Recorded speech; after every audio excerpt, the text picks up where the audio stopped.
मेरे दोस्तों, इंसान को कुल अकल भी मिल जाए तो फिर भी अल्लाह की हिकमत का वो इहाता नहीं कर सकता। रब्बे करीम को ज़्यादा पता है कि हमारे लिए कौन सी चीज़ बेहतर है और कौन सी चीज़ हमारे लिए नुकसान का बाइस है। अल्लाह तबारक व तआला की हिकमत ये चाहती है कि मेरे बंदे परेशान ना हो। रब ये चाहता है कि मेरे बंदे किसी जगह पे भी दिक्कत और परेशानी का शिकार ना हो।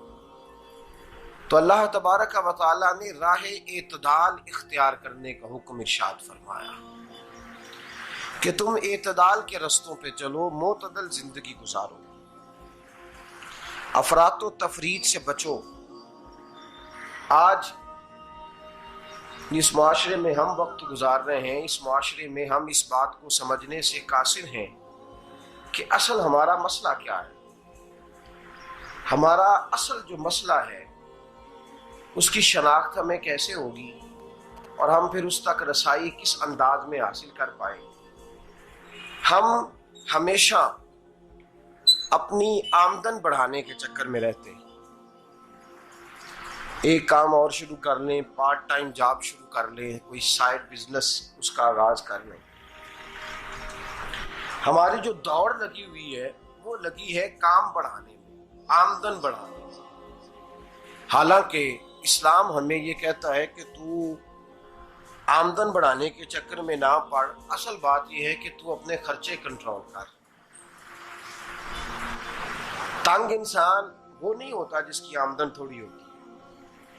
ये तवज्जो कीजिएगा मेरी बात, ये कीमती बात है और गुफ्तगू सारी का लुबे लुबाब है।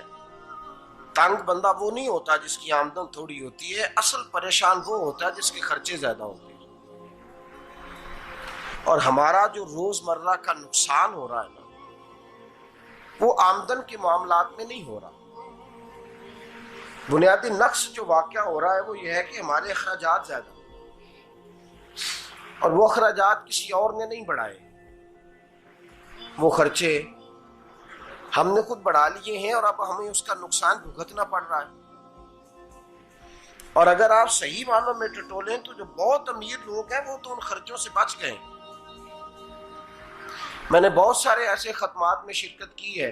मैं बहुत सारी ऐसी जगहों पे गया हूं कि जहां लोगों ने बड़ा मुख्तसर सा खत्म दिलाया है तो हो गया है खत्म।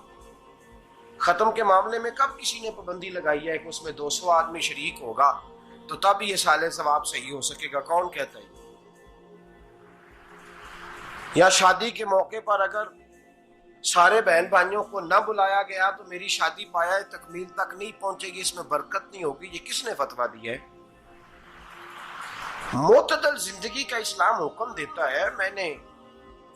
मैं पढ़ रहा था कि एक बहुत बड़ा सदर है, गालबन सूडान के सदर की बात हो रही थी, तो अपने बेटे की बारात लेके गया तो 4 लोग गए हैं बारात, और 15 लोगों का उसने एहतमाम किया अपने घर में खाना खाने का। तो क्या शादी हो गई कि रुक गई? तो भाई राग अलापना इस बात का कि बड़ी परेशानी है, कोई साइड बिजनेस शुरू किया जाए फलान जगह फलान जगह फलान जगह। तो असल मामला ये है कि पहले एक बंदा कमाता है तो फिर भी घर ही चलता है, फिर बड़ा बेटा साथ शामिल होता है तो फिर भी घर ही चलता है, फिर मंझला बेटा शामिल होता है तो फिर भी घर ही चलता है।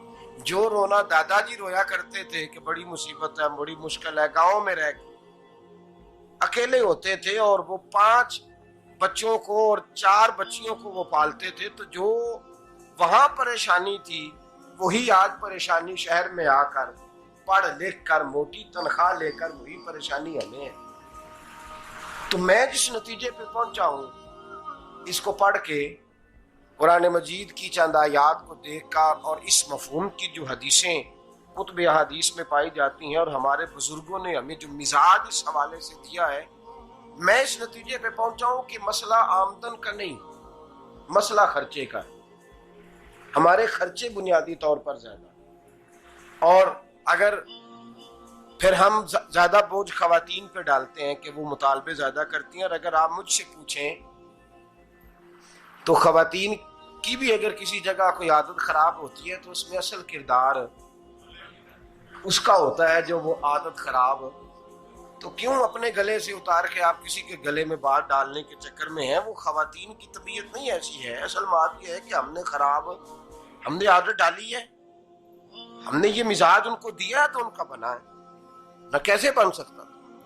तो एतदाल जब तक जिंदगी में नहीं होता, पानी प्यास बुझाता है, लेकिन एक गिलास ही हो तो प्यास बुझाता है। बाल्टी को मुंह को लगाएगा तो कपड़े भिगो देगा उसके। हालांकि पानी बुरी चीज का नाम नेमत है ना, बहुत बड़ी अल्लाह की, लेकिन प्याले में ही अच्छा लगता है। कोई मटका मुंह को लगाएगा तो तंग होगा, प्याला ही बेहतर है उसके लिए। तो मेरे दोस्त, मटके से भी बाज़-औक़ात काम चल जाता है, लेकिन अगर कोई कहे नहीं मुझे दरिया ही चाहिए तो उसका तो घर बह जाएगा, सारा घर बह जाएगा उसका। हमें दरिया काबू करने का मूड बनाया हुआ है तो इससे घर बहा करते हैं, इससे घर बना नहीं करते। घर प्याले से पानी पीने से बनता है। अगर तू दरिया पे कब्जा करने का मूड बनाएगा तो घर बनेगा नहीं, घर बह जाएगा। आग ना हो तो खाना पक नहीं सकता, लेकिन हल्की आंच से खाना पकता है।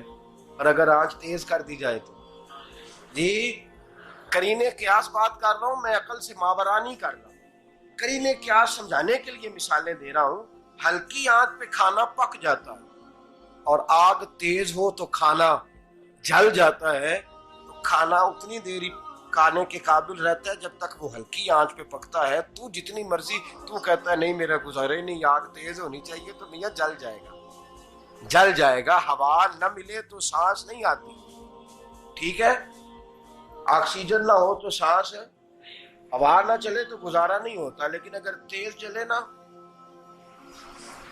अगर तेज जले तो तेज चले तो आंधी और तूफान बन जाए तो छतें गिरा देती है, जाने ले लेती है।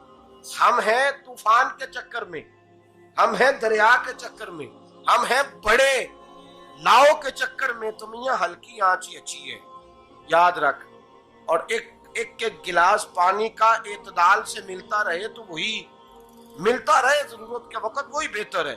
तू पूरे दरिया पे कब्जा करने का प्रोग्राम ना बना, तंग हो जाएगा। और मेरे अजीज याद रख, हवा सांस लेने के मुताबिक मिले तो वो ये अच्छी है, जो सांस बंद करने पे आ जाए वो हवा अच्छी। हमने चक्कर चला लिया है कि ज्यादा पैसा, रातों रात पैसा, लंबा पैसा, ये प्लाट भी मेरा, वो प्लाट भी मेरा, गुजरांवाला भी, गुजरात भी, लाला मूसा खाड़ी और पिंडी तक जहां मैं जाऊं मेरे नाम की तख्तियां लगी हुई होनी चाहिए। इस्लाम मना